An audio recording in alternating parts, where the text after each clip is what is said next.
আপনি কি জানেন পৃথিবীর সবচেয়ে পরিশ্রমী প্রাণী কারা? তা হলো ছোট্ট পিঁপড়ারা।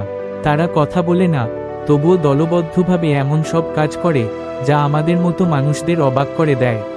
পিঁপড়ারা কখনো বিশ্রাম নেয় না, তারা 24 ঘন্টা কাজ করে।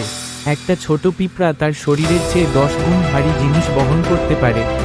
তারা প্রতিদিন খাবার খুঁজে অন্যদের জানায়, আর সবাই মিলে সেটি সংগ্রহ করে আনে। এই প্রাণীদের সমাজেও আছে শৃঙ্খলা।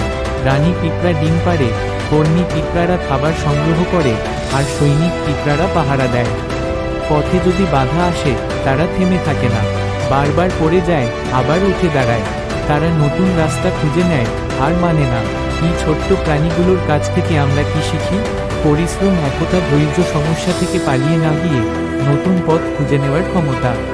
পিঁপড়াদের মতো সফল হতে হলে কখনো হাল ছাড়বেন না, যতই কঠিন হোক না কেন। ছোট ছোট পদক্ষেপে বড় স্বপ্ন পূরণ করুন।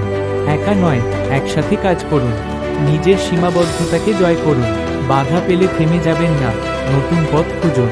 তাই যখন আপনি ক্লান্ত হয়ে পড়েন, মনে রাখবেন, একটা পিঁপড়াও আপনাকে শিখিয়ে দিতে পারে কিভাবে সফল হতে হয়। এই ছোট প্রাণীর গল্প যদি আপনাকে অনুপ্রাণিত করে, তাহলে প্রেরণার পথ চ্যানেলটি সাবস্ক্রাইব করুন। আর মন্তব্যে লিখে জানিয়ে দিন আপনি কোন বিষয়ে অনুপ্রেরণা খুঁজছেন।